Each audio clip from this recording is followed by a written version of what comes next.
नमस्कार मेरे प्यारे साथी और मेरे प्यारे बच्चों। आज का जो टॉपिक है वो मैं तुम्हें दो टॉपिक करा दिए डायरेक्ट इनडायरेक्ट के। यानी एक तो है असर्टिव सेंटेंस साधारण वाक्य और एक इंटेरोगेटिव सेंटेंस प्रश्नवाचक वाक्य। अब कई बच्चों को ये दिक्कत है कि ये टॉपिक थोड़ा सा टफ है, डायरेक्ट इनडायरेक्ट है, वो थोड़ा सा सोचने में करने में थोड़ा सा हमें हार्ड लगता है, लेकिन ये हार्ड है नहीं, वास्तविक तौर से एकदम सरल है ये। अब कैसे है सरल ये, इसमें मैं आपको अंतर बताऊंगा। दोनों में दो कर लिए ना हमने, तो ये पूरा आना चाहिए क्योंकि दोनों इंपॉर्टेंट है ये। तो दोनों में अंतर देखो आप, तब समझ पाओगे। और जितने भी मैंने सारणी करवाई थी ना प्रोनाउन की, टेंस की, और वो चीज़ अगर याद नहीं है फिर आपके क्या है कि थोड़ी समस्या आती है। तो मैं टेंस की और प्रोनाउन की वो सारणी पीछे मैंने जो वीडियो बनाए थे ना उसमें से याद करो, बार बार उनको सुनो, फिर ऑटोमेटिक दिमाग में रहना शुरू हो जाएगा। अब देखो आप अंतर, मैं आपको अंतर सीधा बताता हूँ। पहले असर्टिव, जब इन्वर्टेड कोमा का अंदर का भाग यानी कोमा लगा होगा ना, जब अंदर का भाग होगा असर्टिव साधारण वाक्य के अंदर, तब क्या होगा, प्रोनाउन से शुरू होगा। प्रोनाउन क्या होता है, आई भी प्रोनाउन है, वी भी प्रोनाउन है, यू भी प्रोनाउन है, ही सी इट, ये प्रोनाउन है, इनसे शुरू होगा या किसी के नाम से शुरू होगा, यानी या फिर किसी के क्या होगा, नाम से शुरू होगा। ठीक है ना, तब वो क्या चीज होगी, असर्टिव सेंटेंस वाक्य होगा। अब इंटेरोगेटिव सेंटेंस, इंटेरोगेटिव की पहचान क्या होगी, इंटेरोगेटिव इन्वर्टेड कोमा के बाद हमेशा या तो हेल्पिंग वर्ब सहाय क्रिया से शुरू होगा, चाहे do, did, is, am, are, had, कोई भी सहाय क्रिया है ना उनसे शुरू होगा। अब असर्टिव में अंतर क्या होगा, ये वो तो प्रोनाउन से होगा या किसी के नाम से होगा, और ये क्या होगा, सहाय क्रिया से। अब दूसरा इंटेरोगेटिव है वो डब्ल्यू शब्द से भी शुरू होता है, जैसे हु, हुज, हुम, व्हेन, इन शब्दों से भी क्या होता है, कई बार नहीं लगभग शुरू होता है। तो यानी जब साइक्रिया से नहीं होगा तो इन्हीं से शुरू होगा। अब यदि साइक्रिया से शुरू हो ना, मेरी बात को ध्यान से सुन दोगे ना तो ऑटोमेटिक याद रहना शुरू हो जाएगा। ध्यान से सुना करो। तो फिर क्या है कि यदि साइक्रिया से जब वाक्य शुरुआत होगा ना, तब तो हम जोड़ने वाला शब्द इफ लगा देंगे या वेदर लगा देंगे, ज्यादातर इफ लगाना क्योंकि सरल है ये इफ। ठीक है ना, इफ से शुरू कर देना। और यदि डब्ल्यू शब्द से शुरू हो ना, कोई वाई वयन या लगाओ, तो हमें क्या है वापिस वही डब्ल्यू शब्द लगाना है, इफ नहीं जोड़ना है, फिर इफ को नहीं जोड़ना है। ठीक है ना। और इसमें एक बड़ी जोरदार पहचान है, हमें कैसा पता लगे कि इंटरोगेटिव सेंटेंस है, इसकी पहचान है वो हमें तब पता लगेगी कि इसका अंतिम प्रश्नवाचक चिन्ह से शुरू होता है। यानी अंतिम है वाक्य की समाप्ति है ना, वो प्रश्नवाचक चिन्ह से शुरू होती है। अगर वाक्य में प्रश्नवाचक चिन्ह दिया है ना तो इंटरोगेटिव सेंटेंस है, प्रश्नवाचक चिन्ह को हटा दो और ऑटोमेटिक पता लग जाएगा कि ये इंटरोगेटिव है और वो दूसरा है। ये आज अंतर बता रहा हूं आपको, देखो बोर्ड के ऊपर ये चीजें बता रहा हूं आपको। अब देखो इंटरोगेटिव और असर्टिव में अंतर, दोनों में अंतर देखना है हमें। अंतर देखोगे ना फिर समझ में आएगी। अब इंटरोगेटिव ये चिन्ह होगा, प्रश्नवाचक चिन्ह लगा होता है। इंटरोगेटिव में क्या चिन्ह होगा, प्रश्नवाचक चिन्ह लगा होता है। ठीक है ना, एक तो ये पहचान होगी, वो पर्सन इंटरोगेटिव सेंटेंस होगा। दूसरा इन्वर्टेड कोमा, ये इन्वर्टेड कोमा होते हैं, ये छोटे छोटे निशान है ना, इसके अंदर का भाग, एक तो बाहर का भाग होता है वो तो रिपोर्टिंग वर्ब होता है, अंदर का भाग होता है वो रिपोर्टेड स्पीच होता है, याद रख लेना। बाहर का भाग होगा, जैसे मैं आपको बताऊंगा रिपोर्टिंग वर्ब और रिपोर्टेड, यानी ये कोमा के अंदर का भाग है ना, उसकी शुरुआत है वो एचवी यानी हेल्पिंग वर्ब कोई से भी हो सकती है या डब्ल्यू शब्द से शुरू होगी, दोनों से शुरू होगी तो वो इंटरोगेटिव सेंटेंस ही होगा। या तो हेल्पिंग वर्ब से कोमा के बाद है या फिर क्या डब्ल्यू शब्द के से शुरू होगी, तो वो क्या होगा, इंटरोगेटिव सेंटेंस होगा। वाक्य में ऐसे पूछेंगे, यानी क्योंकि वहां पर एलडीसी या कंपटीशन में ना ऐसा पूछते हैं कि ये कौन सा वाक्य है, इंटरोगेटिव है या असर्टिव है, ये हमें पहचान याद रखनी है। आपको वाक्य नहीं बनाने पड़ेंगे, वहां पर आपको समझना पड़ेगा वहां पर कि कौन सा वाक्य है ये। तेरा तो इन्वर्टेड कोमा के अंदर का भाग की शुरुआत यदि हेल्पिंग वर्ब या डब्ल्यू शब्द से शुरू है तो सेड टू को क्या कर देंगे, आस्क्ड करना, ये याद रख लेना। सेड टू किस में जाएगा, फिर आस्क्ड में जाएगा। ये मौखिक ज्ञान है, बात याद रखने वाली चीज है ये। सेड टू को क्या करेंगे, आस्क्ड। अब असर्टिव है, असर्टिव इंटरोगेटिव कोमा का अंदर का भाग है वो क्या होगा, प्रोनाउन से शुरू होगा। प्रोनाउन याद रख लो, जैसे आई, ही, यू, वी, कोई भी हो वो प्रोनाउन होता है, सर्वनाम। ठीक है ना, हिंदी में क्या करेंगे, सर्वनाम।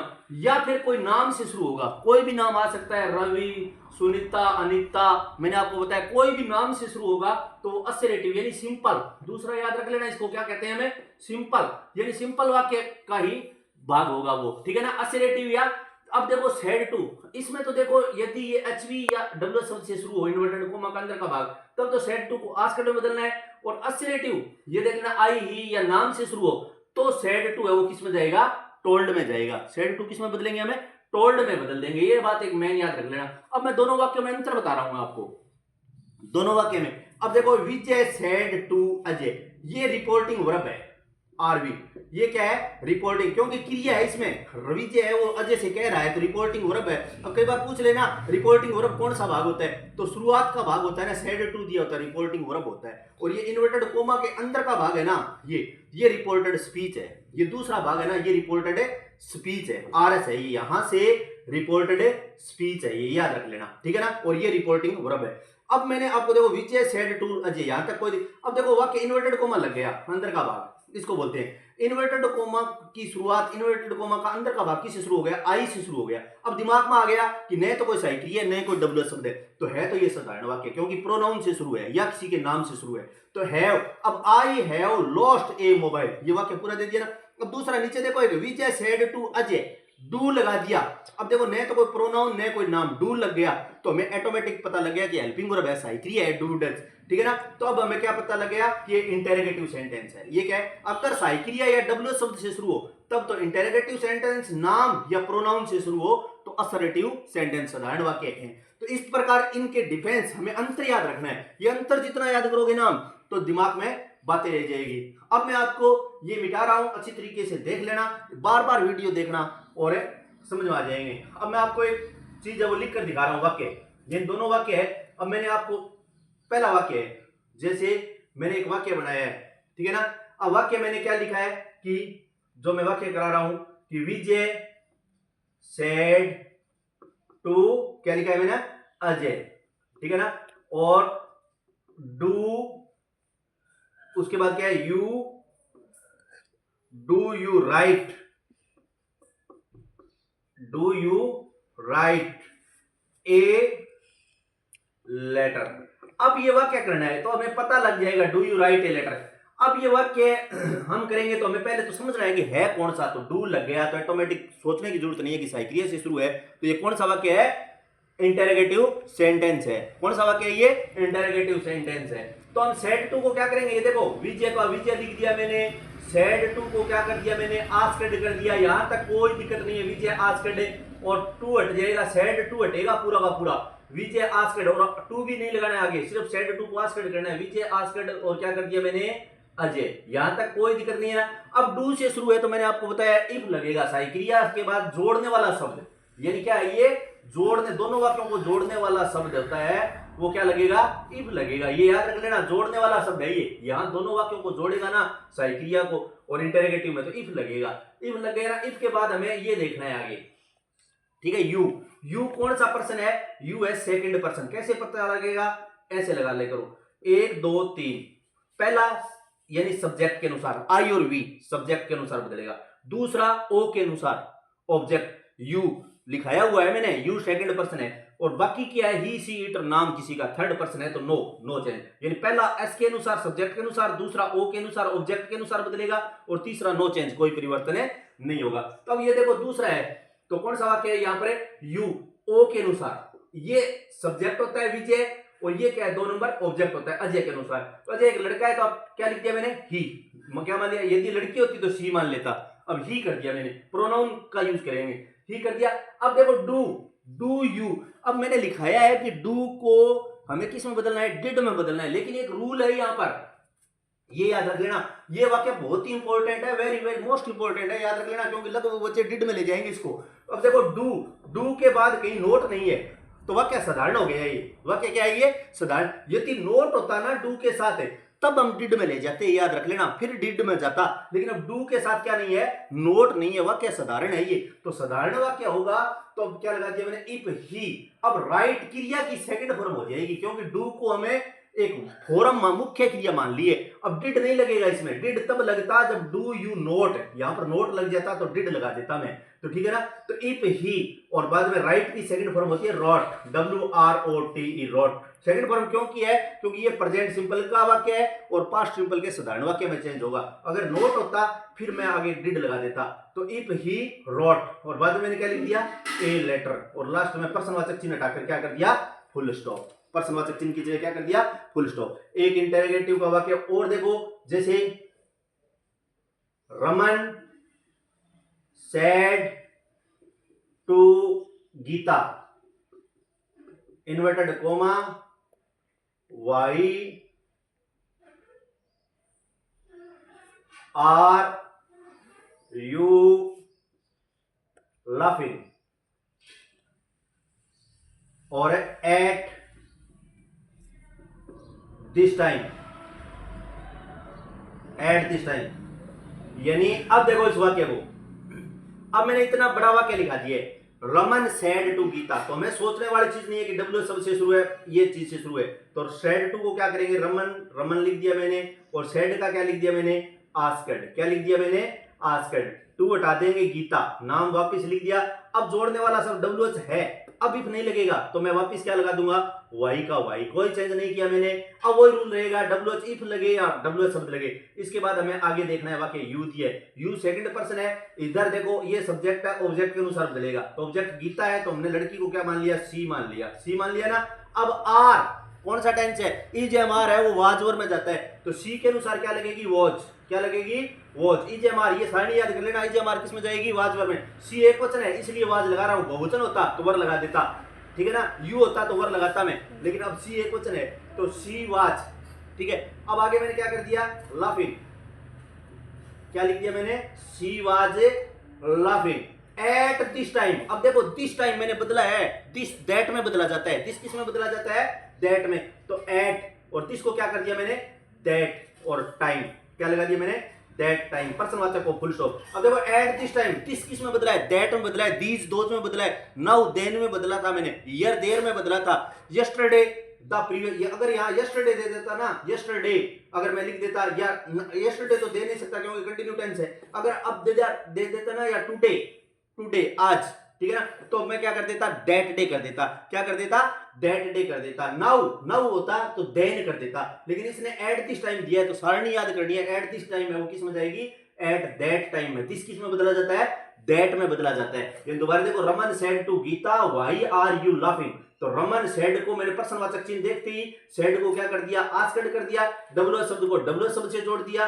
अब सेकंड पर्सन है तो गीता लड़की है तो सी, इजेएमआर है वो वाज और में जाएगी तो सी एक वचन के अनुसार वाज लगा दिया, ला ये क्रिया वर्ब की यानी फर्स्ट फॉर्म के साथ आईएनजी इसमें भी लगता है, और आजकल इसको वर्ब की 4 नंबर फॉर्म भी बोलते हैं, लाफिंग, ठीक है ना। तो सी वाज लाफिंग और एट दिस टाइम को मैंने एट दैट टाइम, कोई भी अंतर नहीं है वाक्य के अंदर, एकदम सरल तरीके से। अब एक दो वाक्य है, मैं जैसे पहली बात मेन चीज यही है कि हमें सारणी अच्छी तरीके से याद करनी है। सारणी अगर किसी बच्चे के दिमाग में है ना, जितना भी मैंने करवाया है, फिर वो बच्चा है वो कोई दिक्कत नहीं आएगी, क्योंकि वहां पर कंपटीशन में वाक्य दिए होंगे, आपको तो उत्तर खोजना है, ज्यादा नहीं करना है, उत्तर खोजना है, इतना बनाना नहीं है। मनवा तो मैं इसलिए रहा हूं ताकि समझ में आ जाए। अब एक वाक्य और देख रहा हूं मैं आपको, जैसे मैंने लिखा दिया कि Raju said to Vinod, Raju said to Vinod, इसके बाद मैंने लिखा दिया I have lost a purse, I have lost a purse. अब देखो इसको अंतर, अब देखो राजू सेड टू विनोद, अब देखो इन्वर्टेड कोमा आई से शुरू है प्रोनाउन से, तो फिर ऑटोमेटिक पता लगे असर्टिव वाक्य है। ये कौन सा वाक्य है जो पहले दिन किया था ना मैं, वो वाक्य है। तो सेड टू को मैंने बताया था किसमें बदला जाएगा, टोल्ड में, तो राजू को राजू लिख दिया मैंने, और सेड टू को क्या कर दिया, टोल्ड कर दिया, और विनोद, यहां तक कोई दिक्कत नहीं है। आस्क्ड कब करता मैं, यदि साइक्रिया से शुरू होता है या डब्ल्यू शब्द से शुरू होता तब आस्क्ड करता। अब ये साधारण वाक्य है क्योंकि प्रोनाउन ये नाम से शुरू है, तो फिर इन्वर्टेड कोमा मैं हटा दूंगा, और जोड़ने वाला शब्द इसमें दैट होगा, ये याद रख लेना। यदि जोड़ने वाला शब्द क्या होगा, दैट, उसमें तो क्या लगा था, इफ, इसमें क्या होगा जोड़ने वाला, दैट, किसमें, असर्टिव वाक्य के अंदर, याद रख लेना। निखाइल जो मैंने सब कुछ लिखाया हुआ है वो याद करा रहा हूं मैं वापिस से, ये चीजें मैंने लिखा दी है। इसमें जोड़ने वाला शब्द क्या होगा, दैट होगा। अब देखो दैट के बाद वही रूल रहेगा जो इंटेरोगेटिव में रहता है, आई पहला पर्सन है तो पहला पर्सन किसके अनुसार, सब्जेक्ट के अनुसार, किसके अनुसार है, SON, याद रख लेना। पहला पर्सन किसके अनुसार, सब्जेक्ट के अनुसार, दूसरा ऑब्जेक्ट के अनुसार, तीसरा नो चेंज। तो पहला सब्जेक्ट ये होता है राजू, तो मैंने क्या मान लिया, ही, क्या कर दिया, ही। अब हैज है वो किस में जाता है, हेड में जाता है, हैज वो किस में जाता है, हेड में, ही हैड। अब लॉस्ट, लॉस्ट रह गया, ठीक है ना, ही हैड लॉस्ट, और ए पर्स, क्या लिख दिया मैंने, ही हैड लॉस्ट ए पर्स। देखो दोबारा, राजू सेड टू विनोद है, तो अब ये क्या लिखा, आई हैव लॉस्ट ए पर्स।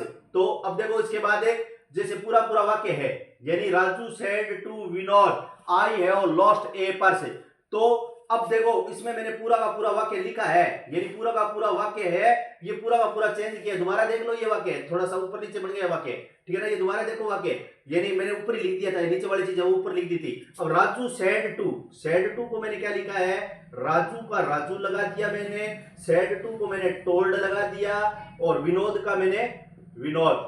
अब जोड़ने वाला शब्द होगा दैट, तो मैंने दैट लगा दिया। दैट के बाद ये पहला पर्सन है आई, तो मैंने यहां ही लगा दिया। क्या लगा दिया, ही। और हैज है वो किस में जाएगा, हेड में। किस में जाएगा, हैज है वो हेड में।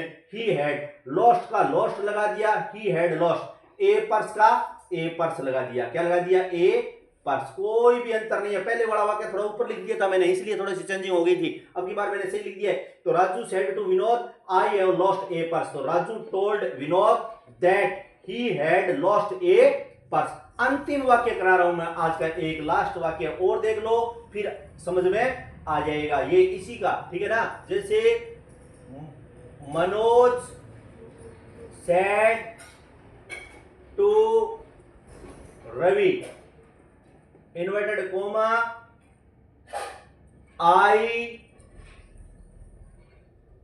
M reading a book. अब देखो मनोज सेड, अब पता लगे हमें आई से शुरू है। अगर यहां ई भी लगा सकता था, यू भी लगा, यू लगाता तो मैं आर हो जाता। बात तो इतनी है, यू लगाता तो क्या हो जाता, आर हो जाता। तो अब देखो मनोज सेड टू, तो मैं क्या लिखूंगा, मनोज सेड टू को मैंने क्या कर दिया, टोल्ड। अब आस्केड क्यों नहीं लगाया, क्योंकि पर्सनवाचक वाक्य नहीं है ये, न तो साइक्रिया से शुरू न डब्ल्यू शब्द से शुरू, सीधा साधारण तरीके से वाक्य है, साधारण वाक्य है, तो मैंने टोल्ड लगा दिया। मनोज टोल्ड, और बाद में क्या लगा दूंगा मैं, रवि। यहां तक कोई दिक्कत नहीं है। अब जोड़ने वाला वाक्य इसमें क्या होगा, दैट। क्या लगाऊंगा मैं, दैट। दैट लगा दिया। अब दैट के बाद आई पहला पर्सन है, तो मनोज के अनुसार ही। क्या लगा दिया मैंने, ही। इज एम आर किस में जाएगा, वाज वर में, तो मैं क्या लगा दूंगा यहाँ, ही वाज। ही के अनुसार, एक वचन के अनुसार वाज, बहुवचन के अनुसार वर लगती।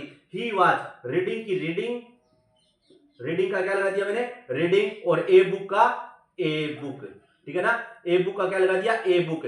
तो इस प्रकार ये वाक्य हो जाता। अगर मैं आगे और जोड़ देता ना मैं यहां पर, यानी एट दिस टाइम पढ़ रहा है, नाउ पढ़ रहा है, तो फिर वाक्य क्या हो जाता, चेंज हो जाता।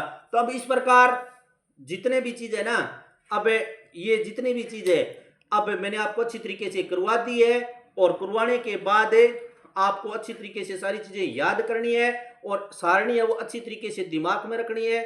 और मेरा अंतिम संदेश यही है कि अच्छे पढ़ो, ध्यान से जितनी सारणी है वो सारी चीजें याद करो। नशा भगाओ, युवा बचाओ। अगला टॉपिक है हम फिर करेंगे इन्हीं शब्दों के साथ। धन्यवाद।